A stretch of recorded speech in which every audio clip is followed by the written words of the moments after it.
Hello, welcome to HLA Live. HLA Live is our regular broadcast on the HLA YouTube channel as well as all the other social media channels.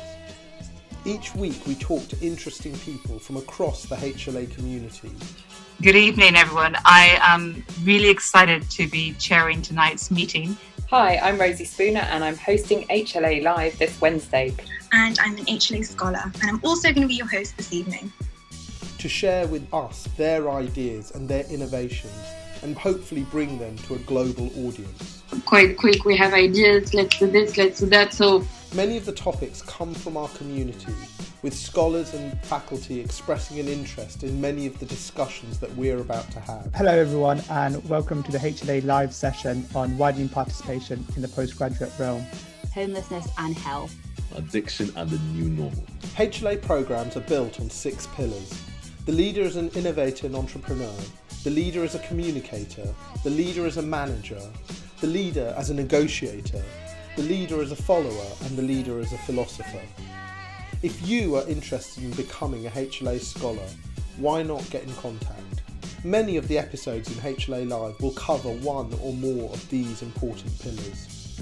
The HLA team consists of Pedra, Eamon, Tim, Riddy, Alistair, Adil and Trisha, and a range of other HLA scholars and faculty.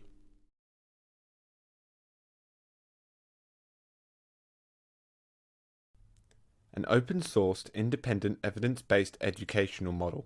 Before the plastic fellas get into the details and break down that phrase, I want to begin with one question. Does everyone have equal access to medical education? The answer is obviously no. But why is this the case? This is a question that Plastic Fellas has been trying to answer for the last 2 years, specifically in relation to evidence-based education for plastic and reconstructive surgeons. There are many ways to approach this question, but let's focus on 3 areas. Firstly, what is the current state of medical education and how did it get here? Secondly, what is an open-source sustainable education model? Finally, what could the future hold? Like everything in life, medical education has undergone an evolution. From times when Game of Thrones was probably realistic and there was no medical records, to a stepwise approach and modernization towards formal records. As education shifted online, organizations and institutional bodies had to pivot their business models. They could no longer rely on physical aspect of journals and textbooks. Publishers had 2 options, democratization or commercialization. There was an assumption that online education will improve access to medical knowledge, but this assumption was only partially accurate. It was accurate in the sense that people could now read abstracts from anywhere in the world, but that's pretty much as far as they got. Evidence-based information became a closed ecosystem designed to be financially profitable. It was built on the desire of doctors to be published. On the Plastic Fellas' unofficial scoring system, the publishers and educational institutions missed the mark. How much did they miss the mark by? Well, the Plastic Fellas surveyed 350 members in the community and here are the results. 2/3 of this cohort don't routinely read journals. More than half of them state the main reasons for this was because of paywalls or the difficulties and frustrations of multiple sign-ups through different libraries and institutions. Surprisingly, nearly 52% often said the journals often are not relevant to what they need and they are not concise enough. From this data, a checklist can be created. It is clear that a user takes the following points into consideration. Are there paywalls? Do we need to sign up? How relevant is this information to me right now? And do I trust this source? What is interesting, users want to experience a completely free evidence-based platform that does not require and sign up or logins and is specifically relevant to their educational curriculum. In the current status quo, there appears to be a mismatch of incentives between educator and learner. The plastic surgery trainee wants to learn, but the educational body and journal publication is looking to make money. This realization was the origins of the plasticfella.com and was the first step in answering the question first posed, why is medical education not equally accessible? Attempts have been made to make evidence-based literature more accessible to the wider public through open or global open journals. These are often sibling papers from the main journals.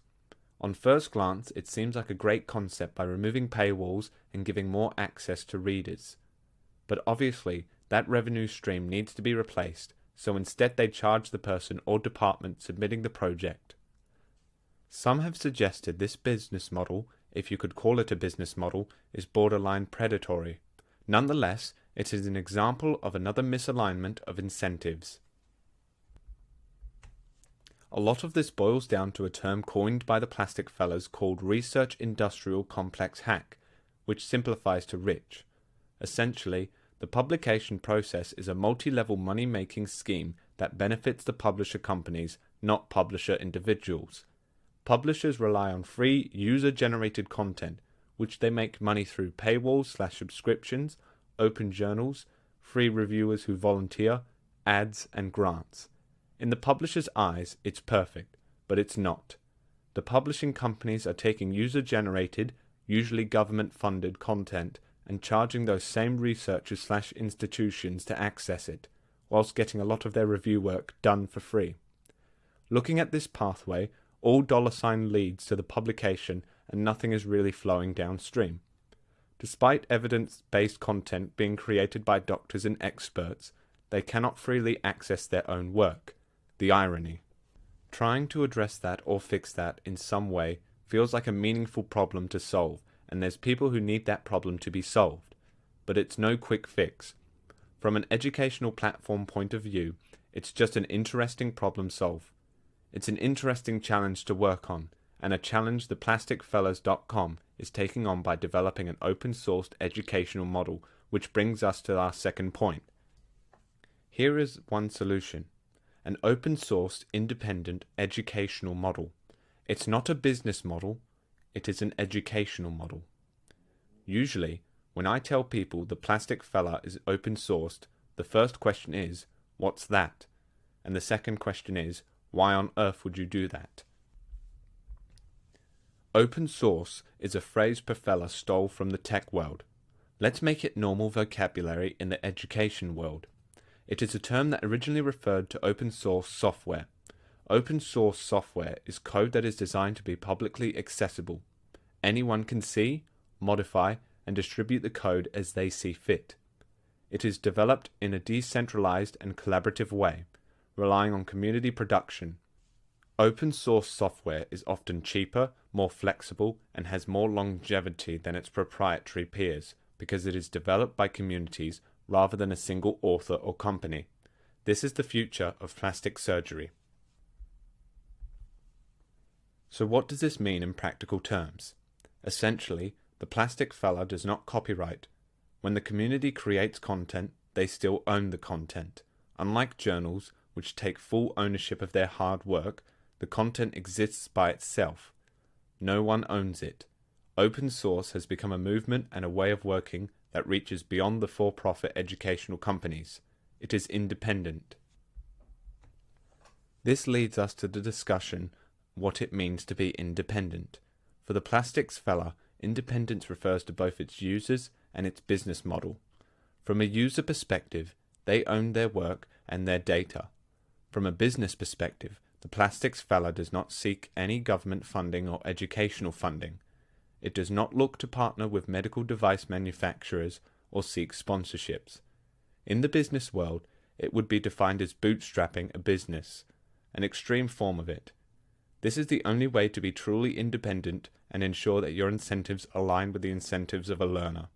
The Plastics Fella is not the central component. It is just one of many components working together towards a common goal. Free, independent, evidence-based education.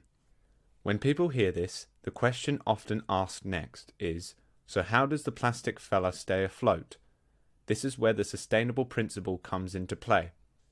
It's a perpetuating circle to ensure growth whilst maintaining accessibility. The incentives are aligned. To explain this circle, firstly, great open source content attracts a community. Secondly, some of the community may be interested in premium features. They can either access premium features for a small fee or they can get it for free by contributing to the community. Either way, they are supporting the platform. Finally, all revenue or content created through the premium features is kept within the community and the platform to create even more great content. This is a challenge for other educational companies. How can you create a sustainable business model without charging for access to evidence-based content? I feel the Plastic Fellas is on the right track, but it's still a work in progress.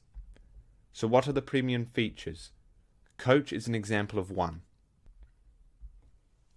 This is the new conversational artificial intelligence service. Through logic, conditions and understanding of utterances relevant to plastic surgery, the Plastics Fella is creating a human-like experience to access knowledge. This knowledge is completely free on the website, but some users may prefer the convenience and unique experience of this learning method.